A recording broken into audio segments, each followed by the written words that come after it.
I'm Barbara Holmes, program staff in the United Methodist District Office in Austin, and your host for today's Austin Faith Dialogue. This religious public affairs program is brought to you by the Austin Area Conference of Churches and KTBC. If you are watching this program from the comfort and privacy of your home, you may not be aware of the growing number of residents in Austin who have no place to call home and may not even have a roof over their heads.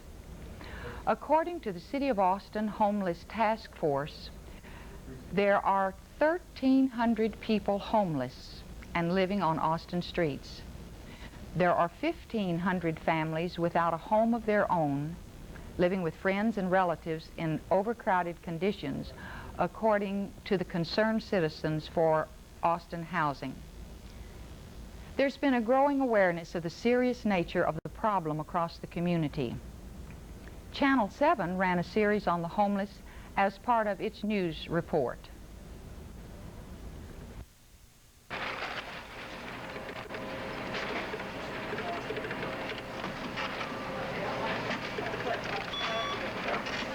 Standing in line in the street corner for sandwiches. It's terrible. Did you ever think you'd be in this situation? No way. But I am. Can I have some rice, please? Anything else? I had no idea that there is such a hunger problem. Now I am part of that. I'm unable to work. I'm unable to make a living for my family, and we are just literally falling apart. The picture of poverty on the streets of Austin and in cities across the nation has typically included single indigent men, transients. But soup lines like this are being increasingly populated by working families, mothers and children, the recently unemployed. They represent the changing face of hunger in America, hunger that is unmistakably growing across the land. Today there are more soup kitchens serving more meals to more people than at any time since the Great Depression. All right, Michael, if you'll have a seat, we'll get to you just as soon as we can. It'll be a little bit of a wait. Some would argue that Texas is in the midst of another depression. Signs of hard times can be found inside food pantries throughout the state, where lines are growing longer for emergency food assistance. Social workers at the Caritas Food Clinic in downtown Austin interview 30 new families each day. Each family gets a single bag of groceries, food which is often stretched to last for weeks. It wouldn't be for them. I don't know where to go sometimes. Many asking for help are underemployed, stuck in low-wage jobs that no longer pay enough to buy basic necessities, such as rent, clothing, and food. While the price of goods has risen 30% over the last 8 years, minimum wage has remained the same. Food is the first thing to go. It's one of the most flexible household budget items in the sense that people think they can get by eating less, and in a lot of cases have to. Many of these families are going hungry for the first time. They are laid-off factory and construction workers, as well as career professionals, members of the new poor. Have you ever asked for food assistance from any organization? No, sir, I haven't. This is the first time. The oil industry has been hit the hardest. Over the last 5 years, 1/3 of its workforce has been laid off. Very few of them find jobs that pay as well as their old ones.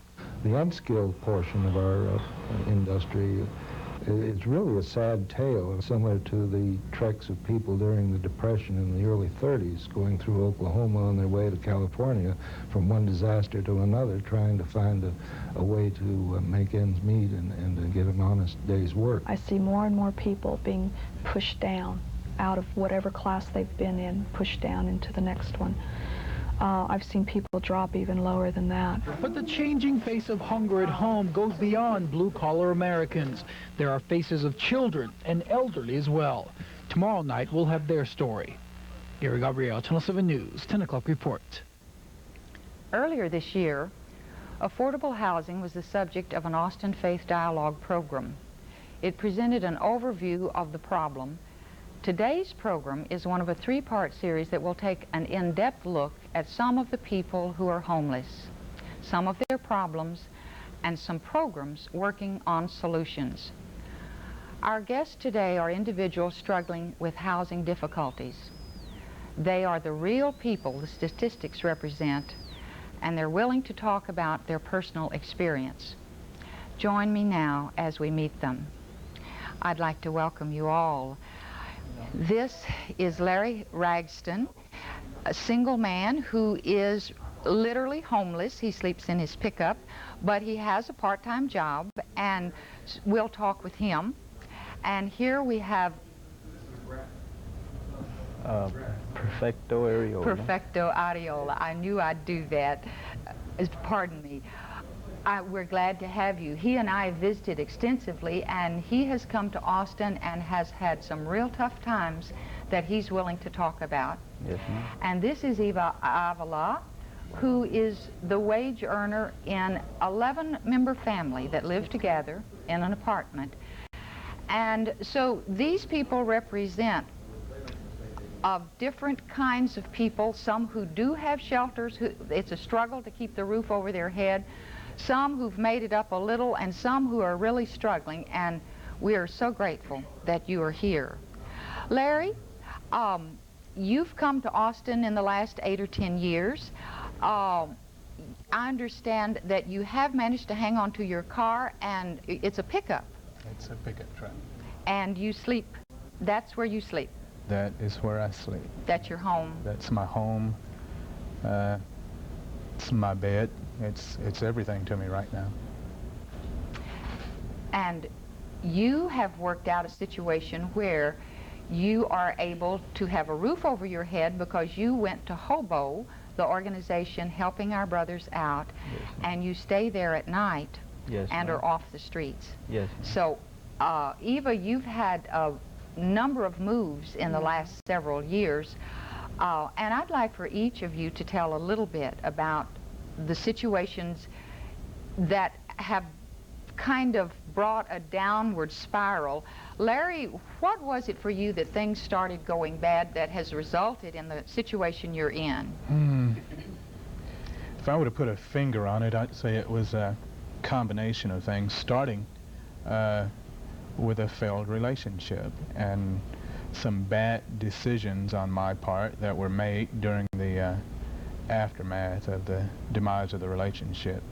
And now that I've come back to consciousness, so to speak, I would make an analogy of trying to turn an F average into an A average. It's just been a constant upward struggle from there. And speaking of that, I understand that there, after you graduated from high school, you did go to college for a couple of years. Yes, that's correct. And yet, here in Austin, you've not been able to really find the kind of work that would make a living for you. That is correct. I guess times are just hard, and employers are being really particular about the kind of people that they put to work. And my background consists primarily of one thing, and I've been trying to do another, and it's really creating some problems as far as that goes. Well, we'll come back and talk about that a little more. Perfecto, why don't you talk a little bit about how you happened to come to Austin? You were living in Odessa? Yes, that's correct. And there, again, in your life, there was a bad things went wrong all of a sudden. Yes, ma'am. The oil field, it went out. The company I was working for had to lay off some people. I was laid off, and due to no money coming in and not able to provide like I was providing for my family, my relationship also went bad. And at the time, Austin was booming for construction, and I came down here to go to work. And I was lucky. I managed to hold on to a job for a little while, and then it went out from under me. And ever since then, it's been, you know, just fighting uphill all the way, you know, just trying to get back up to the way I used to be, you know. And it hadn't been easy, you know. From what you've said, it's pretty rough out on the streets. You've talked about some scars and some incidents where you were thrown in the bushes and left for dead. Yes, ma'am. I've been shot once, stabbed twice, and both times I was left, you know, just another transit, take his money and go. But I was lucky, and I'm here. But you've until you began to turn around, you never were able to get a job that could improve your situation. No. Just picking up stuff. And Yes. How did you live? Well, I used to go what they call DDing. It's dumpster diving behind stores that sell fast foods, you know. Take what you can, steal when you get the chance, and that kind of ways is the way I survived there for a while, you know. And where would you sleep at night, or whenever you slept? Anywhere where I could stagger off and get away from where nobody would find me and go to sleep. It'd be on the side of a road, be in an alley, behind a dumpster, anywhere.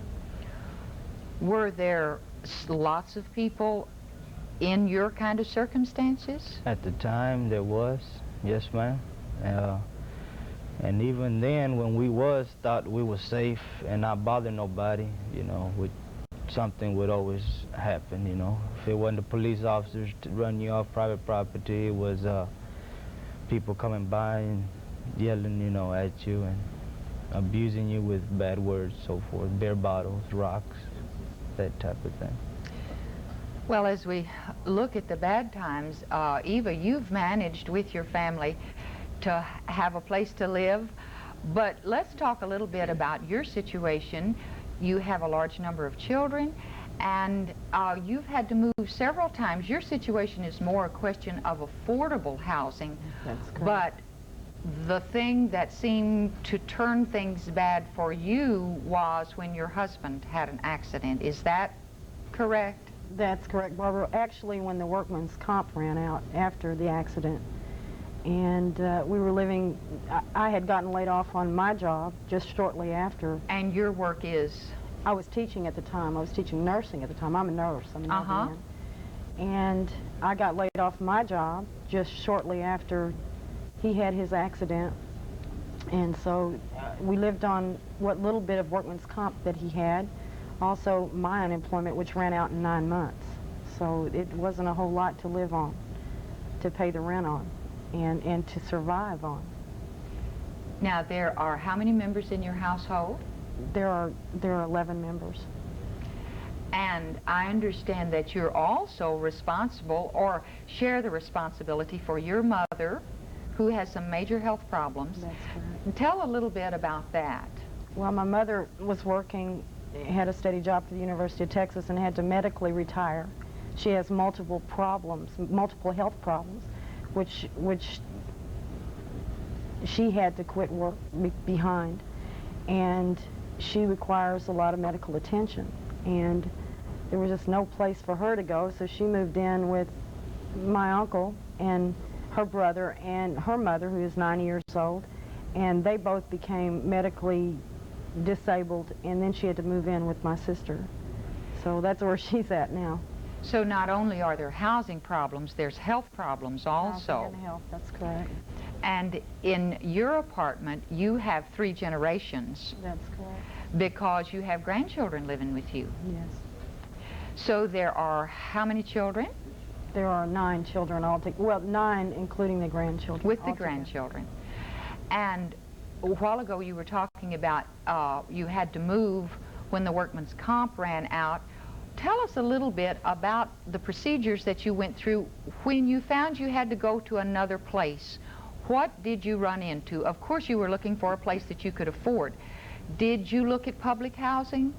Yes, Barbara, I did. I went to the Public Housing Authority, at which time they told me that they could help me 3 years down the road because their waiting list was 3 years long. And their policy was 2 people to a bedroom, so even a 4-bedroom would not have been adequate at the time. So rather than having a roof over our head in a 3-bedroom or even a 2-bedroom, there was no shelter at all, no housing at all whatsoever, so I didn't have anywhere to turn. And you've talked to apartment people on the commercial market that had sliding scale, some flexibility. What did you find there? The sliding scale is fine if you meet their guidelines, and their guidelines are if you make enough to pay our sliding scale, then you can move in. If not, you're not eligible. So that was really not a solution either. No. And so you are in an apartment now, and you are working again. You've had some surgery. Yes, I have, Barbara. I had an excisional bone biopsy on my right fibula, which they found cancer of the bone, which at that time I couldn't work because I was out of work for about 3 months due to the surgery. But you are working now. We visited at Southwest Metaplex where you work and saw your home and your family, and it's a lively bunch. Sure is, Barbara. Larry, I met you when I was visiting at Hobo, helping our brothers out, the organization here in Austin that works to help the scenes that were in that videotape, the people that were on the streets, the people that were hungry. Have you gone to some of these agencies for food? My subsistence has primarily been agencies that provide food. As far as eating is concerned, I have the only problem I have with that is no place to cook it. Several of the agencies that provide food are providing canned goods. And we're talking canned corn, canned beans. They give you dry goods such as rice and flour, etc. The only problem I have, again, like I said, is no place to cook it. And that is a problem. Yes. Yeah. Have you two used agencies in town, appealed for food? What has your response? We saw in the film how they were putting bags together, and some of those were canned. Have you, you spoke of eating literally off the streets. Have you gone to some of those agencies? Yes, ma'am. Now I have here the last 9 months since I've, you know, been trying to get my life back together. I have gone to these agencies, and it's, as the man was saying, it's, Lawrence was saying, it's the same problem. It's canned goods, you know, flour, corn, stuff like that. Problem would be is where to cook it. You know, because on the streets, you know, unless you're on some private place with permission to do it, you can't have an open fire. You know? Well, there are a few places in town that provide sandwiches and meals. That is correct. Have you had used some of the agencies? Have there been times when food was necessary in your family situation? Yes, Barbara, several times I've used the agencies. Some of the agencies you can use only one time in 6 months, and others are more generous than that. I don't think food is the problem. As much a problem as not having a shelter to cook the food. Exactly. Yeah. So there is generous amounts of food available, but sometimes may not have an awareness of what it means to hand someone a sack of beans and a can of corn and the bread. Yes. To get into something like that might give the impression that we're the agencies that provide food do it very generously. So I think that's a separate instance other than the housing factor, because I can't think of anybody that I've been to that didn't give it from the bottom of their heart. Yes, I think there are a large number of people trying to work on solutions, and one of the major problems is hygiene and health when you're living on the street. What about ways to keep clean or clothing? What happens? As soon as you get a little bit of money in your pocket, you do your wash. And then during the meantime, one of the things that you need is a bar of soap and a washcloth, and you can find water anywhere to clean up, and occasionally you can bum a shower from a friend. So it's hard, but I think hygiene it's not that big of a problem as far as staying basically clean. What I miss most is just the luxury of being able to stand in a hot shower and get out when I get ready, or run a tub full of hot water and soak.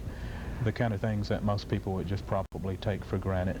Yeah, certainly. You don't know how good it is till you get there. You don't have it. Till you don't have it, and then you see what it's like, you know. I mean, for an instance, a friend of mine, he's had athlete's foot, little simple, no problem, take care of it, right? He couldn't wash his feet regularly, you know, keep himself clean all the time, so it, you know, got infected. It, you know, went up to his liver and so forth and so on, had to be hospitalized. And I mean, little something like that turned into a great big thing, if not by regular, you know, cleaning, bathing, keeping clean. But like Lawrence said, there's some places around town that you can bathe, you know, and get clean, but half of them is probably illegally. Yeah, and if exactly. they, you know, so it really is a problem, you know.